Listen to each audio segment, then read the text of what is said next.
Hormuz കടലിടുക്ക് പിടിച്ചെടുക്കുന്നതിനുള്ള ശ്രമങ്ങൾ Trump തുടരുകയാണ്. കടലിടുക്കിൽ ഇറാനിയൻ തുറമുഖങ്ങളിൽ ഏർപ്പെടുത്തിയിരിക്കുന്ന ഉപരോധത്തിനിടയിൽ ഇറാനിയൻ കപ്പലുകൾ പിടിച്ചെടുക്കുന്ന യുഎസ് നാവികസേനയുടെ നീക്കത്തിന് ട്രംപ് ഒരു വിശേഷണം നൽകി. കടൽ കൊള്ളക്കാരെ പോലെയെന്നാണ് ട്രംപിന്റെ ആ വിശേഷണം. ഫ്ലോറിഡയിൽ നടന്ന റാലിയിൽ സംസാരിക്കവെയാണ് ട്രംപ് ഇത്തരത്തിൽ വിവാദപരമായ പരാമർശം നടത്തിയത്. ഇറാനിയൻ തുറമുഖങ്ങളിലെ ഉപരോധം തുടരുന്നതിനിടയിൽ കപ്പലുകൾ പിടിച്ചെടുക്കുന്ന രീതിയെക്കുറിച്ച് ട്രംപ് റാലിയിൽ വിശദീകരിച്ചു. ഞങ്ങൾ കപ്പലിന് മുകളിൽ ഇറങ്ങി അത് കൈക്കലാക്കുന്നു. കപ്പലും അതിലെ ചരക്കും എണ്ണയും ഞങ്ങൾ ഏറ്റെടുത്തു. ഇത് വലിയൊരു ലാഭകരമായ ബിസിനസ്സാണ് എന്നാണ് ട്രംപ് പറഞ്ഞത്. തങ്ങൾ കടൽക്കൊള്ളക്കാരെ പോലെയാണെന്നും എന്നാൽ തമാശ കളിക്കുകയല്ലെന്നും അദ്ദേഹം കൂട്ടിച്ചേർത്തു. അതേസമയം ഇറാനിയൻ എണ്ണ കൊണ്ടുപോയ 2 ടാങ്കറുകൾ അമേരിക്കൻ സേന തടഞ്ഞതിനു പിന്നാലെ ഇറാൻ ശക്തമായ പ്രതിഷേധം രേഖപ്പെടുത്തി. അന്താരാഷ്ട്ര നിയമങ്ങളുടെ ലംഘനമാണ് അമേരിക്ക നടത്തുന്നത് എന്നും ഇത് സമുദ്രത്തിലെ സായുധ കവർച്ചയാണെന്നും ഇറാൻ ആരോപിച്ചു. ലോകം കടൽക്കൊള്ളക്കാരുടെ തിരിച്ചുവരവിന് സാക്ഷ്യം വഹിക്കുകയാണെന്ന് ഇറാൻ വിദേശകാര്യ മന്ത്രാലയ വക്താവും വ്യക്തമാക്കി. നിയമവിരുദ്ധമായ നടപടികളെ യുഎസ് നിയമപരമായ ന്യായീകരണങ്ങൾ നൽകി മറയ്ക്കുകയാണെന്നും അദ്ദേഹം കുറ്റപ്പെടുത്തി. യുദ്ധം തുടങ്ങിയതു മുതൽ സ്വന്തം കപ്പലുകൾ ഒഴികെ മറ്റെല്ലാ കപ്പലുകളെയും ഹോർമൂസ് കടലിടുക്കിലൂടെ കടന്നുപോകുന്നതിൽ നിന്ന് ഇറാൻ തടഞ്ഞിരിക്കുകയാണ്. ഇതിനു മറുപടിയായാണ് ഹോർമൂസിലും ഇറാന്റെ തുറമുഖങ്ങളിലും അമേരിക്ക പ്രത്യേക ഉപരോധം ഏർപ്പെടുത്തിയത്. ഇതായിരുന്നു ട്രംപ് ഭരണകൂടത്തിന്റെ വിശദീകരണം. ഉപരോധം ലംഘിക്കാൻ ശ്രമിച്ച 45 കപ്പലുകളെ കഴിഞ്ഞ ദിവസം വരെ വഴിതിരിച്ചുവിട്ടതായി യുഎസ് സെൻട്രൽ കമാൻഡും അറിയിച്ചു. എത്ര കാലം വേണമെങ്കിലും ഉപരോധം തുടരുമെന്നാണ് പെന്റഗൺ മേധാവി പീറ്റ് ഹെഗ്സെത്ത് വ്യക്തമാക്കിയത്. ഏത് രാജ്യത്തിന്റെ കപ്പലായാലും ഇറാന്റെ തുറമുഖങ്ങളിലേക്ക് പോകുകയോ വരികയോ ചെയ്താൽ കർശന നടപടി ഉണ്ടാകുമെന്നും യുഎസ് വ്യക്തമാക്കി. അമേരിക്ക തുറമുഖ ഉപരോധം തുടരുന്ന കാലത്തോളം ഹോർമൂസ് കടലിടുക്കിലെ തങ്ങളുടെ നിയന്ത്രണങ്ങൾ പിൻവലിക്കില്ല എന്ന് ഇറാൻ വ്യക്തമാക്കി. അന്താരാഷ്ട്ര വിപണിയെയും ആഗോള എണ്ണ വിതരണത്തെയും ഈ തർക്കം വരും ദിവസങ്ങളിൽ എങ്ങനെ ബാധിക്കുമെന്ന ആശങ്കയിലാണ് ലോകരാജ്യങ്ങൾ. അതേസമയം പാകിസ്ഥാൻ മധ്യസ്ഥനായി സമർപ്പിച്ച സമാധാന കരാറിൽ പ്രധാനമായും 3 ഘട്ടങ്ങളാണ് ഉണ്ടായിരുന്നത്. നിലവിൽ സംഘർഷം മൂലം തടസ്സപ്പെട്ടിരിക്കുന്ന ഹോർമൂസ് കടലിടുക്ക് ഗതാഗതത്തിനായി തുറന്നുകൊടുക്കുക, ഇറാനിയൻ തുറമുഖങ്ങളിൽ അമേരിക്ക ഏർപ്പെടുത്തിയിരിക്കുന്ന കടുപ്പമേറിയ നാവിക ഉപരോധം പിൻവലിക്കുക, ഈ 2 നിബന്ധനകൾ പാലിച്ചതിനു ശേഷം മാത്രം ഔദ്യോഗികമായ ആണവ ചർച്ചകളിലേക്ക് കടക്കുക എന്നിങ്ങനെയായിരുന്നു ആ ഘട്ടങ്ങൾ.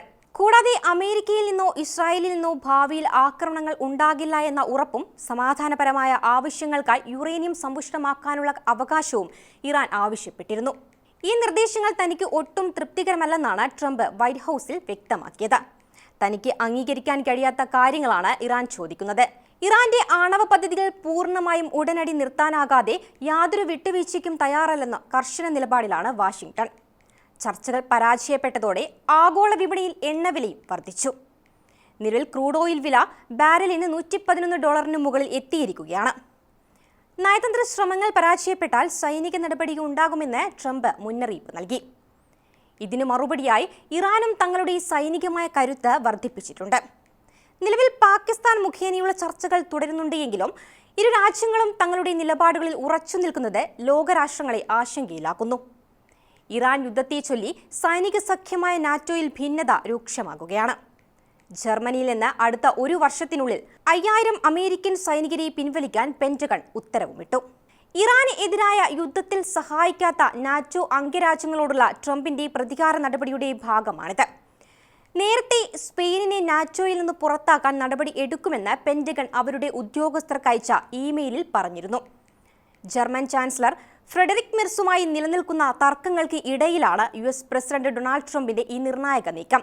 ഇറാൻ യുദ്ധത്തിൽ അമേരിക്കൻ നിലപാടിനെ മെർസ് ശക്തമായി വിമർശിച്ചിരുന്നു. ഇറാൻ യുദ്ധത്തിൽ നിന്നും പുറത്തുകടക്കാൻ യുഎസിന് കൃത്യമായ പദ്ധതികളൊന്നും ഇല്ലായിരുന്നു എന്നാണ് മെർസ് പറഞ്ഞത്. പിന്നാലെ നാറ്റോ സഖ്യകക്ഷിയായ ജർമ്മനിയിൽ നിന്ന് സൈന്യത്തെ പിൻവലിക്കുമെന്ന് ട്രംപ് മുന്നറിയിപ്പ് നൽകി. യൂറോപ്പിലെ സൈനിക വിന്യാസത്തെക്കുറിച്ചുള്ള സമഗ്രമായ പുനഃപരിശോധനയ്ക്ക് ശേഷമാണ് പുതിയ തീരുമാനമെന്ന് പെന്റഗൺ പ്രസ്താവനയിൽ അറിയിച്ചു. നിലവിൽ 36,000-ത്തിലധികം സൈനികരാണ് ജർമ്മനിയിലുള്ളത്. ഇതിൽ 14% സൈനികരെയാണ് പിൻവലിക്കാൻ ഉത്തരവിട്ടിരിക്കുന്നത്. മെഡിക്കൽ സെന്ററുകൾ, ആണവ മിസൈൽ കേന്ദ്രങ്ങൾ തുടങ്ങിയവ നിരവധി സുപ്രധാന അമേരിക്കൻ സൈനിക കേന്ദ്രങ്ങൾ ജർമ്മനിയിലുണ്ട്.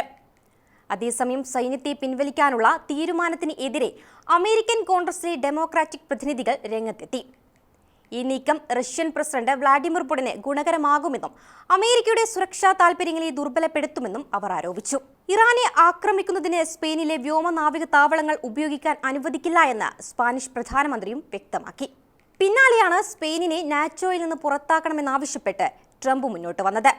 യുദ്ധത്തെ പിന്തുണയ്ക്കില്ല എന്നും ഹോർമൂസിലെ യുഎസിന്റെ നാവിക ഉപരോധത്തിൽ സഹകരിക്കില്ല എന്നും ബ്രിട്ടനും പറഞ്ഞിരുന്നു. പ്രതികാര നടപടിയുടെ ഭാഗമായി പാക്ലാൻഡ് ദ്വീപുകൾക്ക് മേൽ ബ്രിട്ടന്റെ അവകാശം അംഗീകരിക്കുന്ന യുഎസ് നിലപാട് പുനഃപരിശോധിക്കാനുള്ള നടപടികൾ തുടങ്ങി. അർജന്റീനയും അവകാശവാദം ഉന്നയിക്കുന്ന ദ്വീപാണിത്.